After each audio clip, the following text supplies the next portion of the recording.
There are 10 things draining your power right now. 10 quiet leaks. 10 invisible holes bleeding out everything you've been trying to build, and you need to eliminate every single one of them. But here's the rule that makes this work. You tell no one. Not your friends. Not your family. Not your followers. Nobody.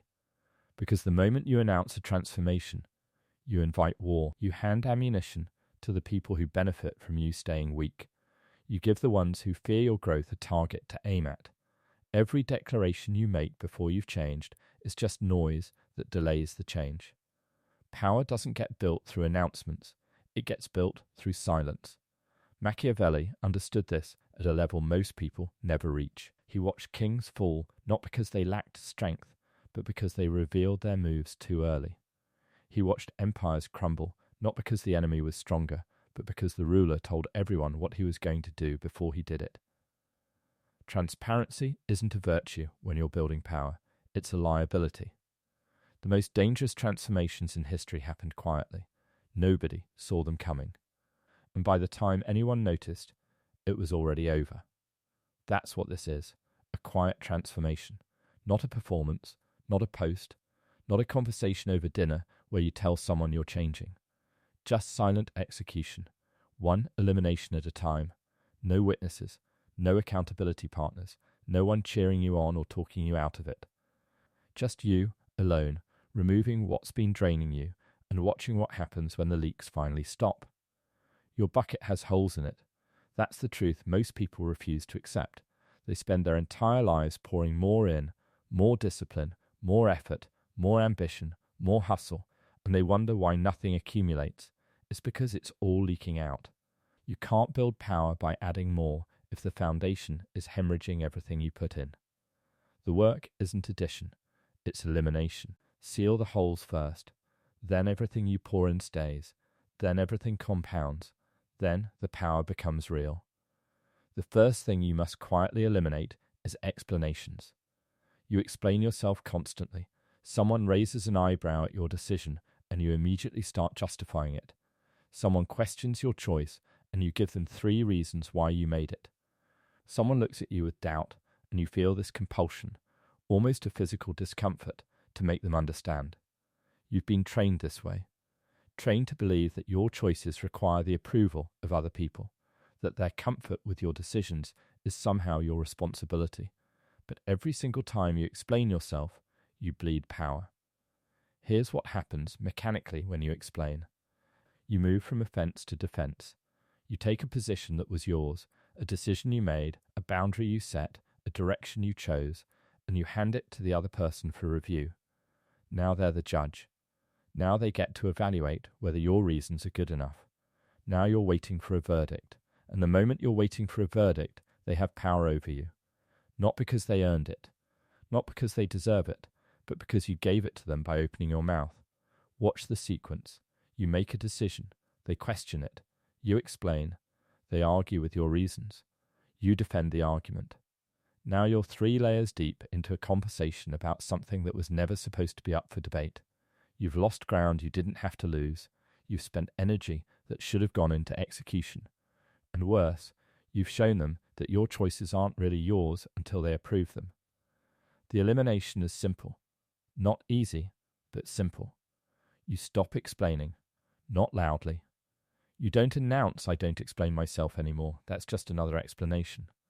You just stop. Someone questions you, you say because I wanted to, and you move on. Or you say nothing at all. You hold the silence. You let them sit in the discomfort of not receiving what they expected, because their expectation of an explanation is not your obligation. At first, they'll push.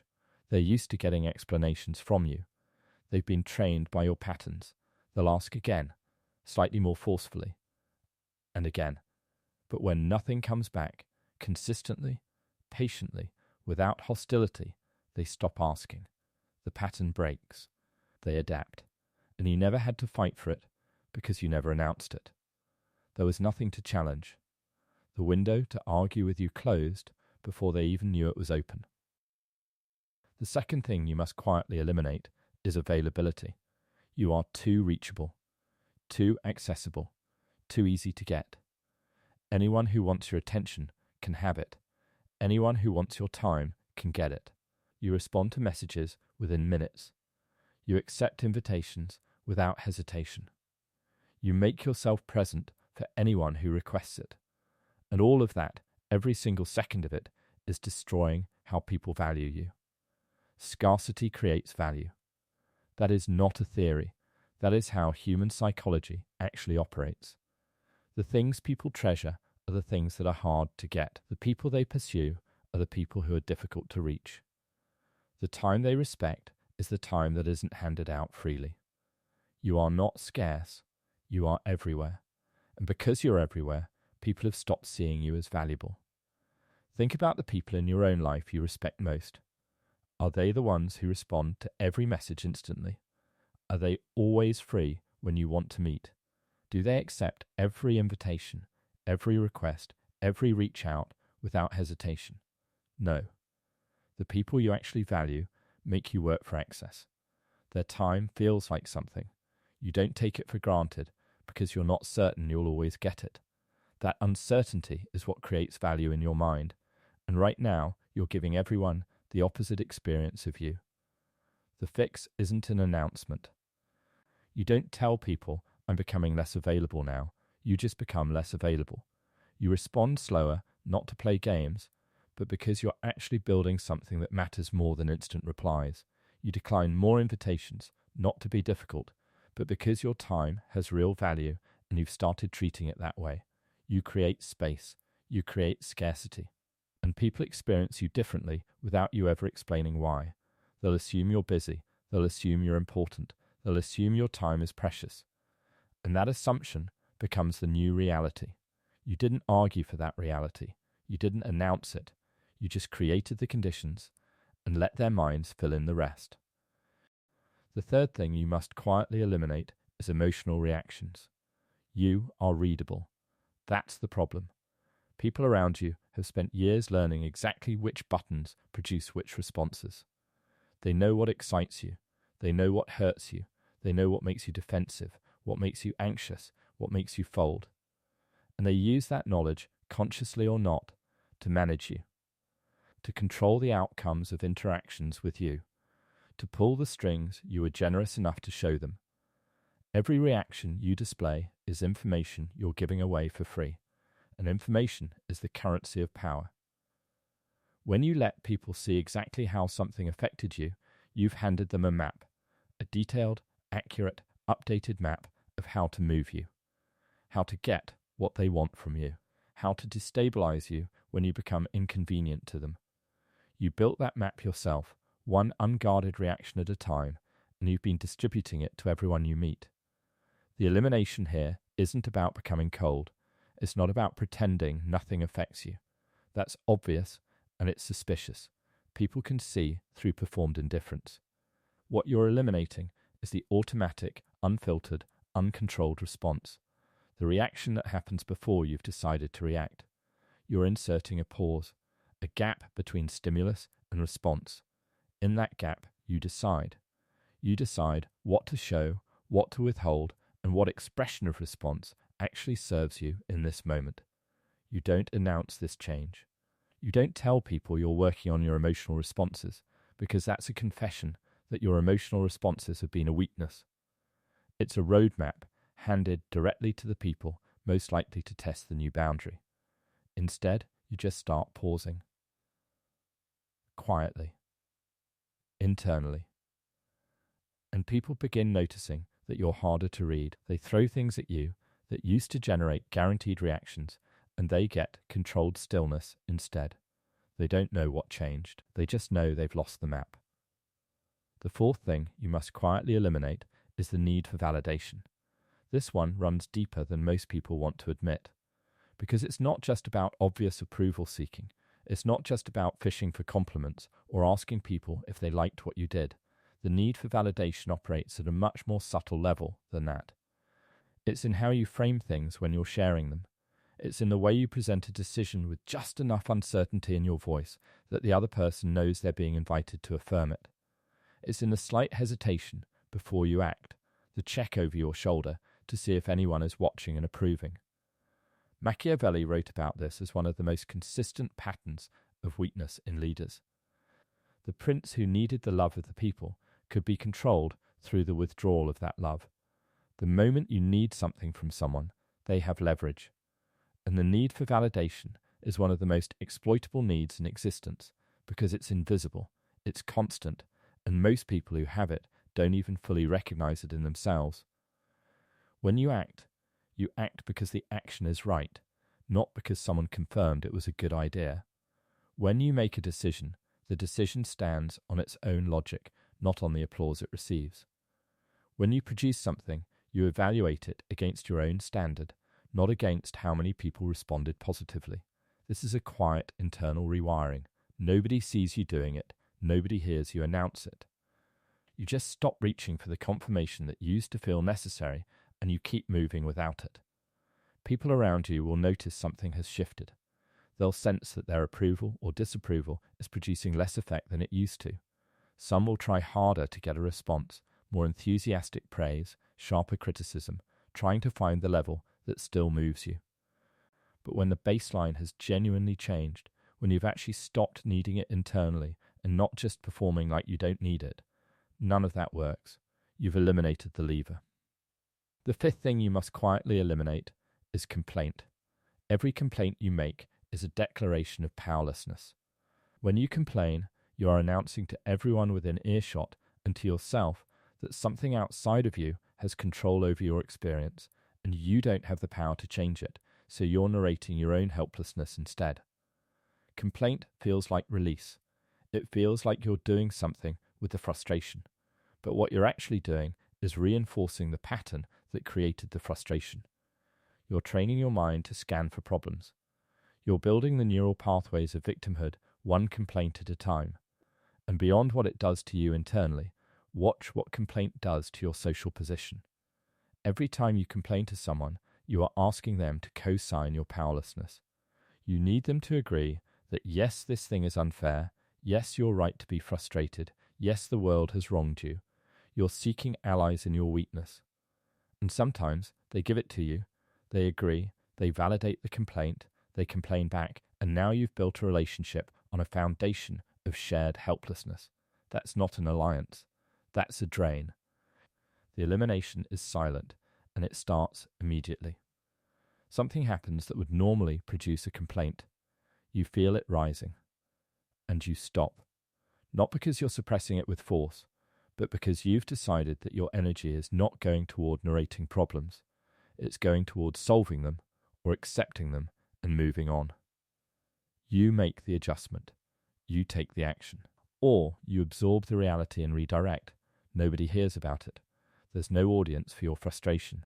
And over time, the frustration itself diminishes because you've stopped feeding it with attention. The sixth thing you must quietly eliminate is urgency that isn't yours. Other people's urgency is constantly being transferred to you. Someone needs something now. Someone has a crisis that somehow becomes your responsibility. Someone frames their timeline as your emergency. And because you're responsive, because you care, because you've been trained to treat other people's pressing needs as pressing needs, you absorb it. You reprioritize. You drop what you are building to handle what they're panicking about. This is one of the most effective ways your power gets drained without your awareness, because it never looks like a drain. It looks like helping. It looks like being responsible. It looks like being a good person. But what it actually is the systematic dismantling of your own priorities in favor of whoever creates the most urgency around you. The loudest emergency wins. And the things you were quietly building, the things that actually matter for where you're going, get pushed back, delayed, deprioritized, and eventually abandoned. Machiavelli was precise about this. The ruler who responds to every crisis as it comes has surrendered control of his schedule, and therefore his strategy, to his enemies and his circumstances. You control nothing if you're perpetually reactive to what's loudest around you. Real power requires the ability to stay on your own timeline, to assess urgency with cold clarity, to distinguish between what is actually urgent and what someone else has decided to make feel urgent as a way of accessing your resources. The elimination is quiet. You don't announce that you're less available for emergencies. You don't tell people their crises aren't your problem. You simply pause before absorbing someone else's urgency as your own. You ask, internally, without narrating it out loud, is this actually mine? Does this emergency belong to me? Does responding to this right now serve the direction I'm actually moving in? And if the honest answer is no, you respond slowly, or partially, or not at all. Without drama, without explanation, without a policy announcement, just a quiet refusal to let other people's panic overwrite your purpose. The seventh thing you must quietly eliminate is the habit of showing your full hand. You share too much, not just emotionally, though that's part of it, but strategically. You tell people what you're working on before it's done. You share your plans before they've materialized. You talk about your goals in enough detail that anyone paying attention knows exactly where you're going and exactly how you're planning to get there.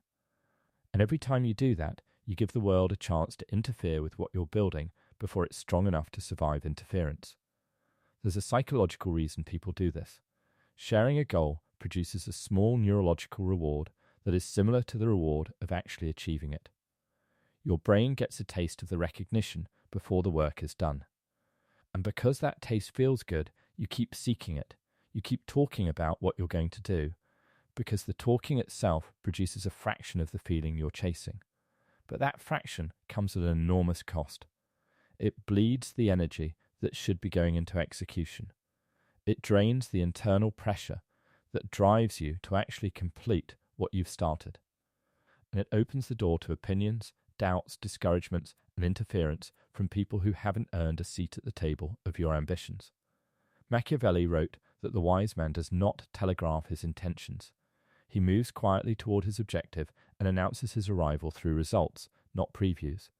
The transformation you're undergoing doesn't need an audience during the process. It needs silence during construction and undeniable evidence at completion. When the thing is built, when the goal is achieved, when the change is complete and irreversible, that's when it becomes visible. Not before, never before. The elimination is this. You stop narrating your ambitions in real time.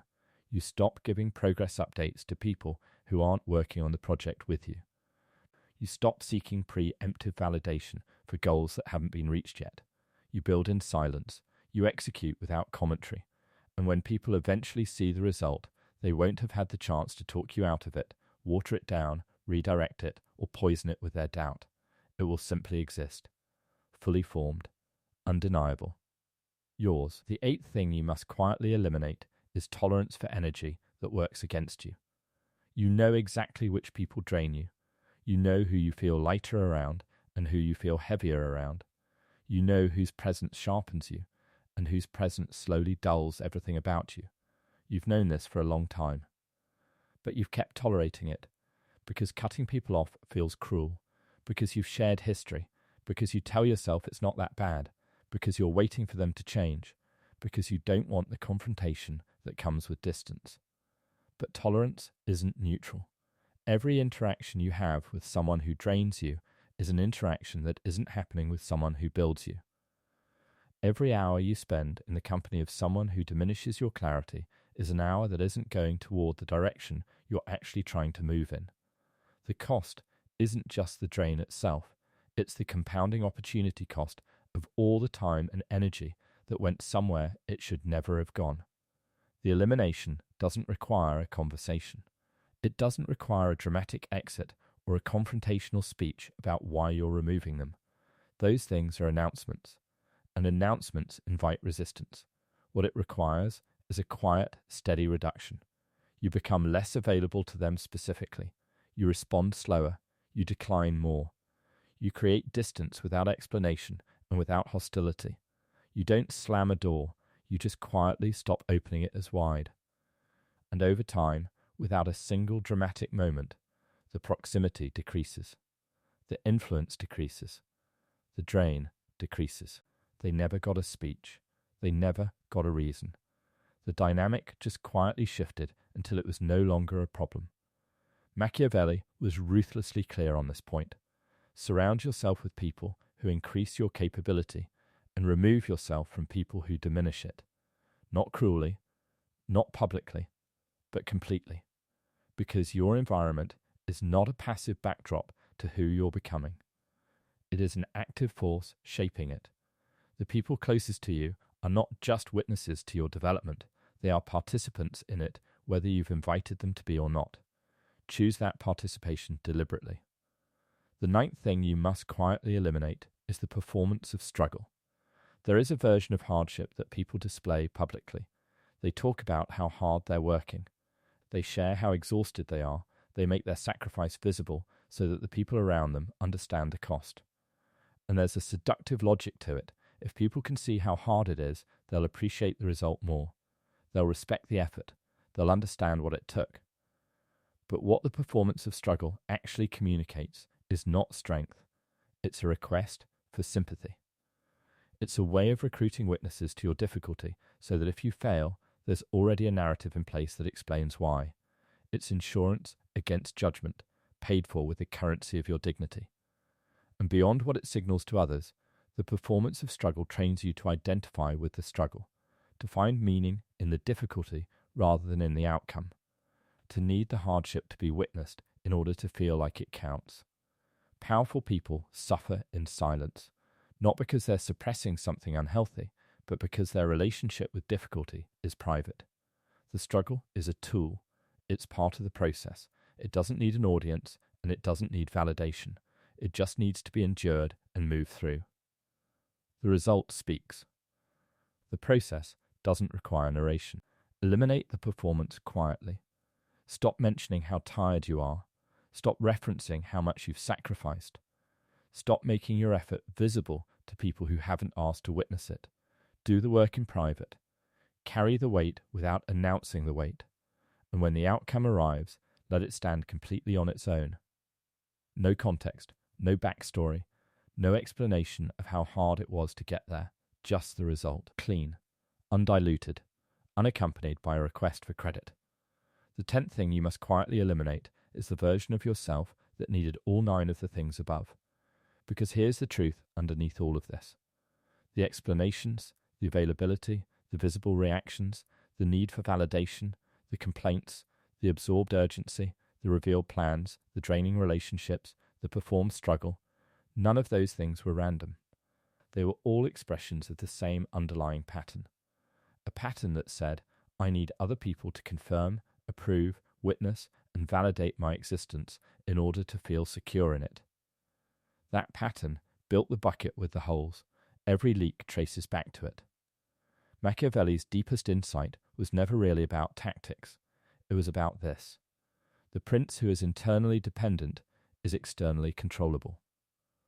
The moment you need something from the world, approval, validation, understanding, sympathy, agreement, the world owns you through that need. You can be managed. You can be manipulated. You can be stopped before you become what you're capable of becoming. But the person who has genuinely eliminated those dependencies, who has sealed those internal leaks, who has stopped needing the world to confirm them, that person is nearly impossible to control. This is the real transformation, not a set of behavioral changes that you announce and perform for an audience, a genuine internal shift in what you require to feel solid. You stop needing explanations to feel justified. You stop needing availability to feel important. You stop needing reactions to feel powerful. You stop needing validation to feel certain. You stop needing complaint to feel heard. You stop needing urgency to feel relevant. You stop needing witnesses to feel like your effort counts. You stop needing proximity to people who diminish you because you finally stopped hoping they'll change. You stop performing the struggle because you've stopped needing the sympathy. And what's left when all of that is gone is something that cannot be easily named but is immediately recognizable when you encounter it in someone. A stillness, a density, a sense that this person does not need anything from this interaction in order to leave it intact. That quality, that absolute internal sufficiency is what power actually feels like from the inside, not the performance of strength, not the announcement of transformation, just a person who sealed the leaks, stopped the bleeding, and quietly became someone that the noise of the world can no longer reach. You don't announce this. You don't post about it. You don't tell anyone what you eliminated or how or when. You just execute. Quietly. Completely. And by the time the world notices you're different, the transformation is already irreversible.